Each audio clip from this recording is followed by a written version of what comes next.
अहादीस को मौजूए सुखन बनाना और उसकी पूरी पूरी रियायत करना, यह बहुत हसास मामला है। वो लोग जो बात बात पे आपको कहते हैं कि जी हदीस दिखाएं, हदीस से हवाला दें, जिस तरह हम इस प्लेनेट अर्थ पर वाहिद मुस्लिम इल्मी किताबी हैं जो हदीस से बात करते हैं, जो हदीस से हवाले पेश करते हैं। कोई बंदा आपको दुनिया में ऐसा नजर नहीं आएगा जो हमारी तरह हदीसें पेश करेगा। तो उन तमाम जाहिलों को मैं एक ही बात कहना चाहता हूं कि तुम लोग तो एक हदीस की मार हो, सिर्फ एक हदीस की मार। क्योंकि तुम्हें जो हदीसें नजर आती हैं ना, वो कभी जंगे जमल की हदीस नजर आ जाती हैं, कभी जंगे सिफ़ीन की नजर आ जाती हैं, कभी आपको सकीफा साइदा की हदीस नजर आ जाती है, कभी आपको हदीस अम्मार नजर आ जाती है, कभी आपको सुलह हसन की हदीस नजर आ जाती है। लेकिन आप उन हदीसों को क्यों नहीं देखते जो अल्लाह के नबी ने हमारे बारे में इरशाद फरमाई है, जो अल्लाह के नबी ने आज के दौर के बारे में इरशाद फरमाई है। कभी आपने कयामत की अलामात पढ़ी है, कभी आपने अशरातुस्साआ पढ़ी है, कभी आपने कयामत की निशानियों के बारे में पढ़ा है? क्योंकि आप क्यों पढ़ेंगे? इनको पढ़ने से तो हमारी इस्लाह हो सकती है। हम तो वो चीजें पढ़ेंगे जिनको पढ़ के उम्मत में फसाद पैदा हो सकता है। और कहते हैं जी हमने जिस तरह हदीस में हाथ डाला है कोई डाल ही नहीं सकता, हमने ऐसा हाथ डाला है कि सबकी चीखें निकल रही हैं। तो अगर हमने हदीस में हाथ डाल दिया तो तुम्हारी आवाज भी नहीं निकलेगी, चीखें तो बहुत दूर की बात है। चले अगर निकल सकती है तुम्हारी आवाज तो देख लेते, ज्यादा नहीं एक ही हदीस, और वो भी सही बुखारी से, किताबुल इल्म से, कैफ यक़बिज़ुल इल्म, इल्म कैसे कब्ज किया जाएगा, इल्म कैसे उठा लिया जाएगा। और हदीस का नंबर भी है 100। हदीस का नंबर भी याद रखें। जिन लोगों के लिए मैं हदीस पढ़ने लगा हूं, जब ये बात करें तो आपने 100 लिख देना है, बस 100, ना कम ना ज्यादा।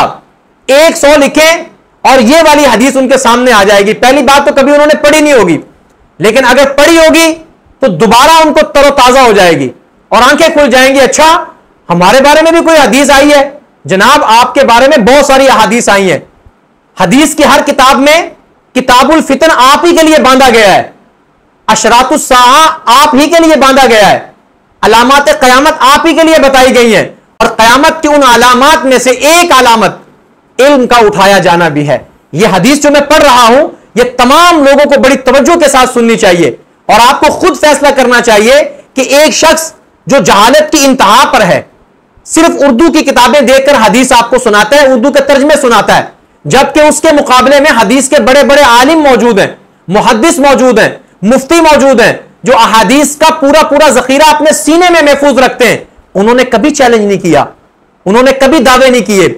लेकिन एक बंदा अपनी अकेडमी में बैठकर बड़े बड़े दावे करता है और उसके बाद आप मेरी यह हदीस सुने, हुजूर नबी करीम का यह फरमान सुने।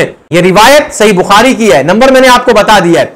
हजरत अब्दुल्लाह इब्न आमिर इब्न आस फरमाते हैं कि नबी करीम सल्लल्लाहु अलैहि वसल्लम से मैंने यह सुना कि बेशक इल्म उठा लिया जाएगा, और इल्म इस तरह से नहीं उठाया जाएगा कि लोगों के सीनों से खींच लिया जाए, बल्कि इल्म का उठाया जाना उलमा के उठाए जाने से होगा।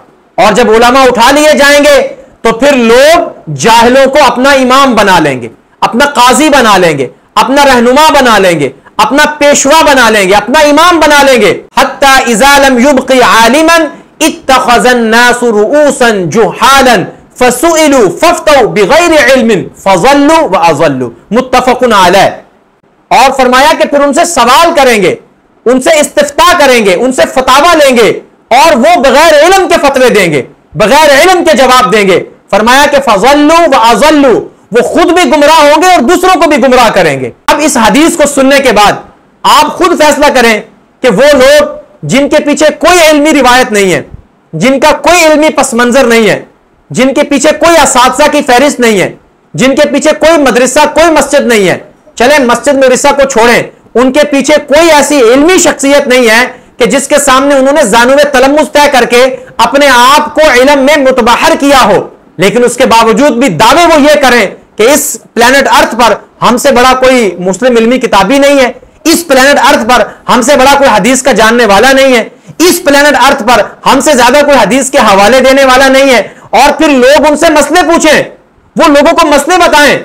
बल्कि मजे की बात यह है कि लोगों के पूछे बगैर खुद ही अपनी अकेडमी में बैठकर मसला पढ़ें और उसका जवाब दें, खुद ही इस्तिफ्ता लिखें, खुद ही उस पर फतवा दें। तो ऐसे लोग जो सामने हैं आपके कि वो जाहिल हैं और उसके बाद वो रसूलुल्लाह की हदीस की जद पे खड़े हैं, लेकिन आपको पता नहीं आंखें क्यों बंद है।